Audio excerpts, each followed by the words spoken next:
Vamos então ao nosso primeiro exercício. O primeiro exercício é a questão número 17 do ENAD de 2008. Então a questão é a seguinte: no plano complexo, a área do triângulo de vértices 2i e elevado a ip sobre 4 e e elevado a i3π sobre 4 é. Então a gente tem 5 alternativas para o valor da área desse triângulo com esses vértices. Então o que a gente percebe olhando o exercício? Que esses 3 pontos, ou seja, os 3 vértices do triângulo, são representados por números complexos. Como a gente identifica o número complexo? Ele é todo número real, ou seja, qualquer valor real na reta numérica, ou quando ele vem representado pela letra i, quando ele tem a letra i multiplicando algum valor, certo? Então a gente tem o i aqui na composição, aqui também, aqui também. Então a gente tem 3 números complexos que a gente consegue encontrar os pontos deles num plano cartesiano. Então quando a gente encontra os pontos desse triângulo. Então a gente tem algumas formas de representar o número complexo. Então, a gente vai ver algumas formas de representação do número complexo para poder encontrar os vértices do triângulo e calcular a sua área. A forma mais simples é a forma algébrica, ou seja, Z, o número complexo, é representado por A mais BI. A parte A é a nossa parte real e BI é a parte imaginária, ou seja, B é o valor que multiplica a letra I, que representa o imaginário. Então, todo número complexo é dessa forma, A mais BI, certo? Outra forma também de representar o número complexo é na forma geométrica. Então, dada a forma algébrica A mais BI, o valor de A vai ser a coordenada aqui, que a gente chama de x, né? E o valor de B é a coordenada y. Então, a gente tem a coordenada cartesiana do nosso número complexo, que a gente pode encontrar os pontos, então, no plano cartesiano.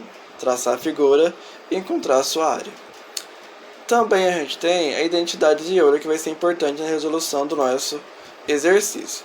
Então, o que diz a identidade de Euler? Euler, como a gente conhece, é um grande matemático que contribuiu muito para o desenvolvimento e a história da disciplina. Ele tem a seguinte formulação: E, que é o número de Euler, elevado a I vezes Y, que é um ângulo, é igual ao cosseno desse ângulo mais I seno desse ângulo.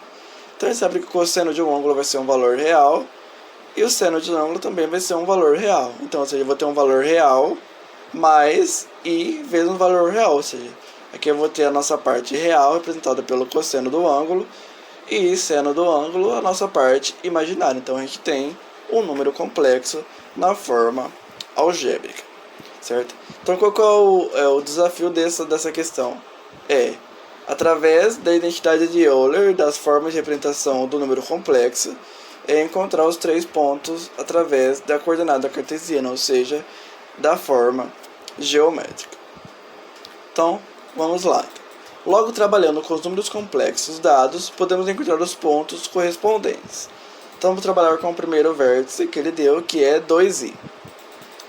Então, a gente tem que 2i é a mesma coisa que 0 mais 2i, porque o 0 é o elemento neutro da adição.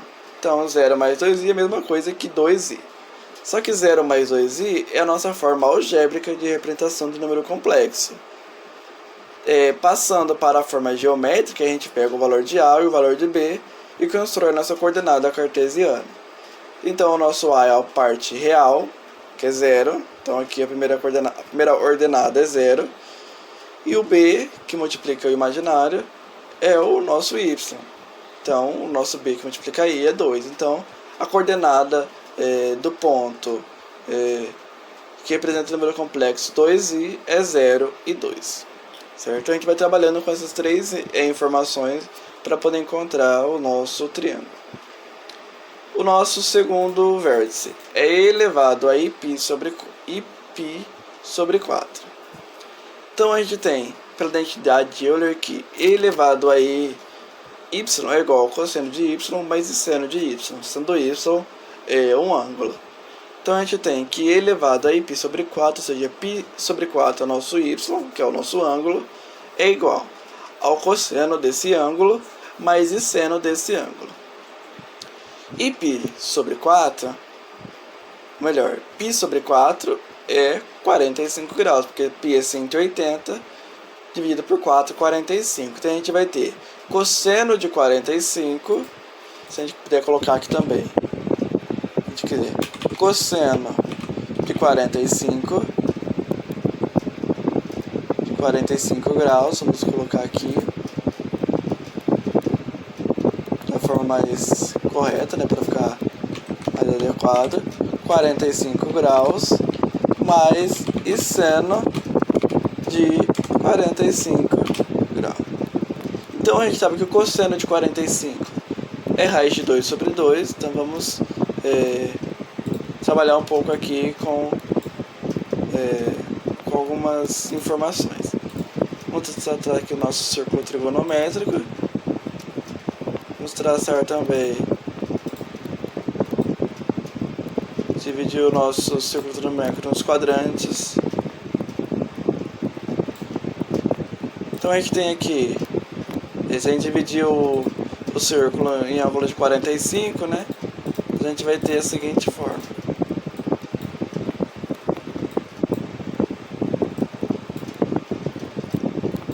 Então aqui a gente vai ter o 0, aqui a gente vai ter 45 graus, aqui 90 graus, aqui a gente vai ter 90 mais 35, 135 graus, aqui eu vou ter 180 graus, que é o π, aqui eu vou ter 225 graus, aqui eu vou ter, aqui embaixo eu vou ter 270 graus, e aqui eu vou ter 315 graus, certo? E quando eu completo uma volta, a gente fica com 360 graus, certo?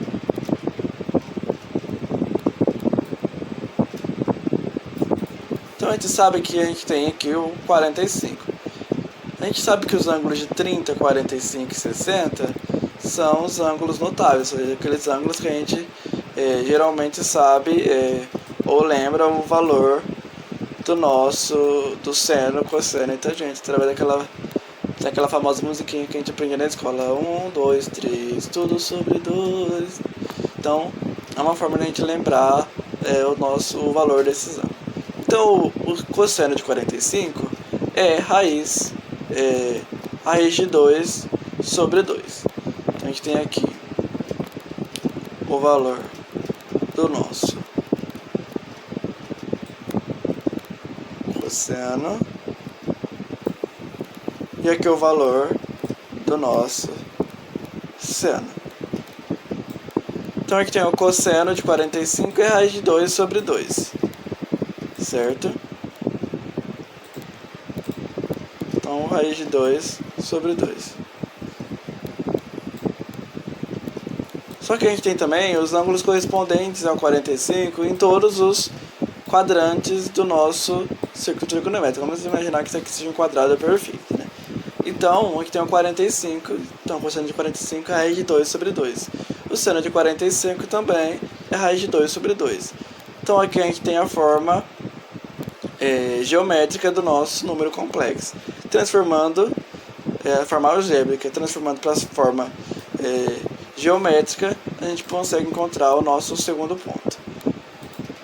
O terceiro é a mesma coisa, só que o ângulo é 3π sobre 4. 3π sobre 4 é 135, porque π sobre 4 é 45. Então vamos dar 3 vezes 45. 1, 2, 3. E como a gente sabe que esses são os valores correspondentes do 45 em cada um dos quadrantes, a gente sabe que a distância sempre vai ser a mesma. Do centro até o cosseno, a distância em módulo é igual. Da mesma forma, é o mesmo seno aqui no nosso eixo Y, no nosso eixo na vertical. Então, o nosso cosseno de 135, ele vai ser negativo porque está à esquerda do nosso eixo vertical. Só que ele é o mesmo valor, o mesmo valor em módulo. Então, sabe que o nosso cosseno de 135, que é 3π sobre 4, vai ser menos a raiz de 2 sobre 2.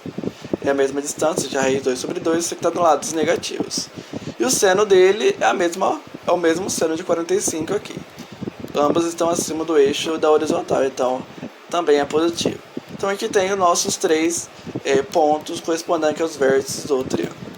Certo? Então esse era o primeiro desafio, encontrar os pontos. Depois de encontrar os pontos, a gente coloca ele no plano cartesiano. Então aqui tem o ponto A, que é esse ponto 0,2. O ponto B, raiz de 2 sobre 2 e a raiz de 2 sobre 2 está aqui. E o ponto C, que é esse daqui, menos raiz de 2 sobre 2 e raiz de 2 sobre 2 está aqui. Então como a gente calcula a área de um triângulo? A área do triângulo adotando o BC, que é isso daqui como a base. A gente tem que a base, a área de um triângulo normal, a área de um triângulo é base vezes altura sobre 2. Então a gente tem a área vai ser base altura sobre 2, como eu disse. Então qual que é a nossa base? Eu tenho aqui desse ponto aqui, ou seja, do eixo vertical até o B, tem raiz de 2 sobre 2.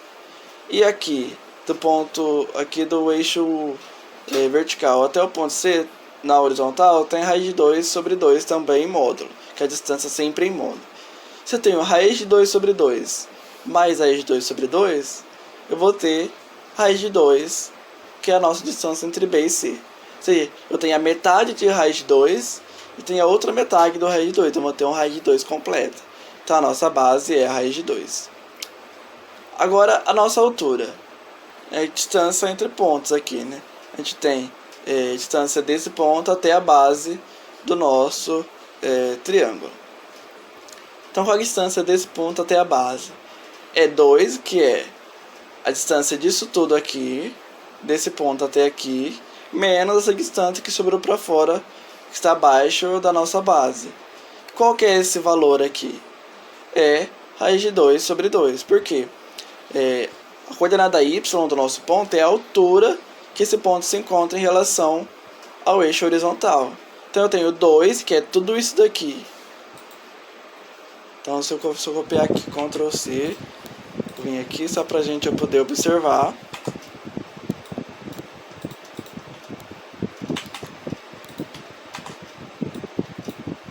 Então aqui eu tenho isso daqui. Então eu tenho aqui, daqui até aqui tem 2.